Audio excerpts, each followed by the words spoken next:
What's up, everyone? This is Dr. TJ An. Quick question. Are you a private practice owner, a physician, or dentist? Anyone running a practice? And every time someone brings up AI, you nod along, but secretly you have no idea what it actually is. So maybe you're a little on the fence about it too. Maybe you're a little afraid of it. So if that's you, this video is for you. Every single week you're hearing about AI. AI is going to change medicine. AI is going to do your charting. AI is going to answer your phones, run your front desk, maybe even replace you. But here's the truth. Most doctors I talk to are nodding along again, but deep down they have no idea what the actual AI is.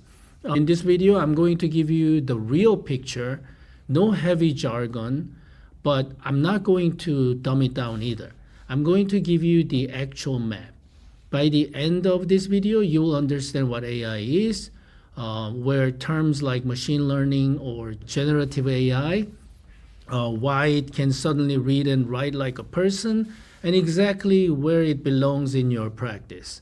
So this is not technical. You don't need to be a tech person. You just need about 10 minutes. Well, I've been a practicing podiatrist for over 20 years. I run multiple companies, and I'll be honest with you. A few years ago, I was just as confused about this stuff as you probably are right now. So let me save you that confusion. Are you ready? Let's get into it. Okay, let's get to the slide deck, AI for doctors, what it actually is and what isn't. So first, I want to talk about biggest misconception. Right? Most doctor hears the word AI, they picture a robot, something that thinks like a human, walks around, make decisions on its own. It's getting close, but that's still science fiction. That's not what we're dealing with here. So let me reset the picture for you. The reality, it is a powerful tool. It means it assists, suggests, and accelerates many tasks and roles, but human is still always in control. So think of three circles, one inside the other. The biggest circle, as you can see, is artificial intelligence. The broad idea of machine doing tasks that normally need humans. Inside that, the smaller circle, machine learning. And inside that, even smaller circle, generative AI. So let me explain each one in plain English. AI is the big family, the broad idea of machine doing tasks that normally need human intelligence, but it's been around for decades. Assistants like Siri, Alexa, Google, they are all AI-powered tools that have existed already over a decade. Machine learning, that's the next circle inside. Instead of programmer writing out every single rule by hand, you show the computer thousands and thousands of examples and it runs the pattern on its own. Think about how you learn to recognize a clinical condition, right? Nobody gave you a written rule book for every possible lesion. Does that make sense? Like skin lesion, for example? You saw hundreds of them until you kind of know when you see it. So machine learning works the same way. It learns from the examples. Generative AI, that's the new hot, trendy thing going on in the past 4 or 5 years. So what's exploding now? Smaller circle, right? So that's the kind of next level of machine learning. That's the ChatGPT you've seen, Claude, Gemini stuff you keep hearing about. Does that make sense, guys? So AI is the family. Machine learning is how it learns. Generative AI is what's exploding right now by being able to predict next word and phrases.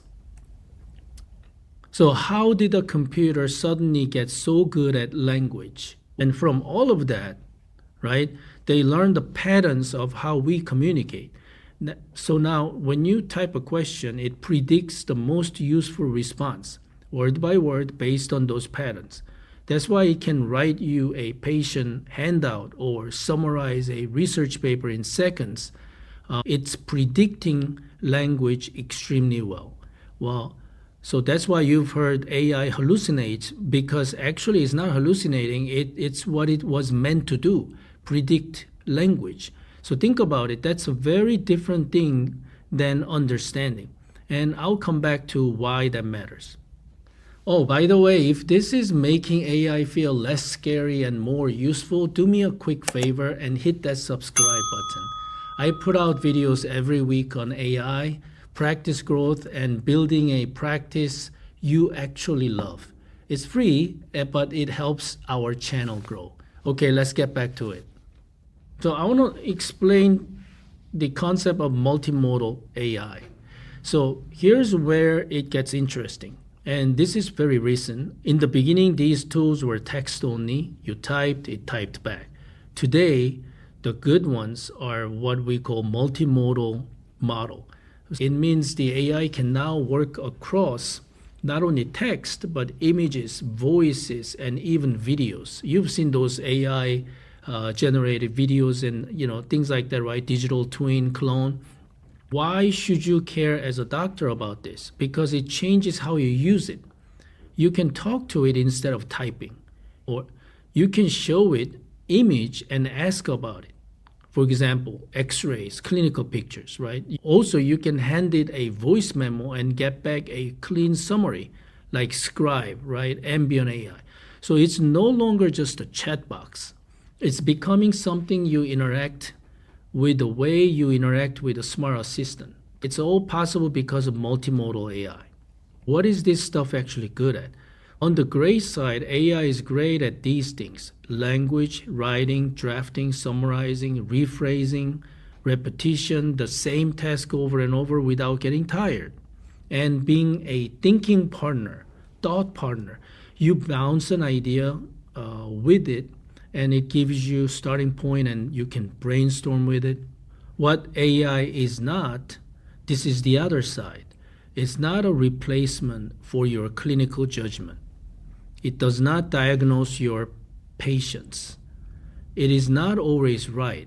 Remember I said it predicts language? That's why it can confidently, as if it is true, tell you something that is flat out wrong. We call it hallucination, and it is not a magic button that runs your practice while you sleep yet. So if it is great at language and repetition, but bad at judgment and accuracy, where does it actually belong in a medical practice? I believe three buckets that you can deploy and augment AI. Patient messages, front desk responses, follow-ups. Bucket two, admin and documents, drafting notes, summarizing records, organizing information. Again, those it's excel at. Your website, your social media, your patient education. Now notice something. None of these three buckets is a practicing medicine actually. The AI handles the work around the medicine. So you can focus on the medicine, and that's the whole game, I believe. So mindset shift, and this is what I want you to walk away with. AI is not here to replace you.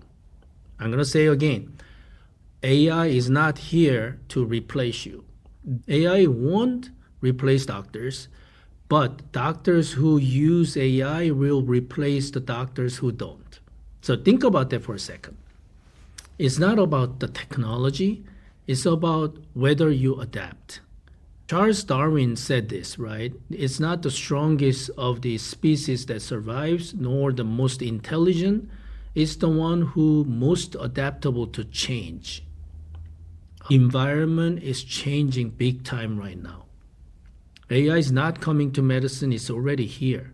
Practices that integrate it thoughtfully will move faster, communicate better, and serve more patients with less burden. All right, so let's recap the map real quick. AI is the big family. Inside it is machine learning, which learns from examples. And inside that is generative AI, which creates new content. NLP, now you know what that means, is why it can read and write like a person. Multimodal means it now works across text, but also image, voice, and video. So it's great at language, repetition, and being a thinking partner. It's not a replacement for your judgment, and it's not always right. And in your practice, it lives in three buckets. Remember that: communication aspect, admin aspect, and marketing aspect. the medicine stays with you. And remember, AI will not replace doctors, but doctors who use AI will replace doctors who don't. So don't be on the wrong side of that. Now look, this video was the what and the why, the big picture. I know the next question in your head is, okay, TJ, how do I actually do this in my practice? Well, that's the part that takes more than one video. So that's exactly why I built training specifically for private practice owners who want to stop being afraid of this stuff and start using it without becoming a tech person and without putting patients' data at risk. I'm not going to hard sell you. The result speaks for themselves. So if you want in, the details and the link to what I've got coming up at right now is in the description below. If you found this useful, like, comment, and subscribe. It's free and it helps the channel grow. I'll see you in the next one.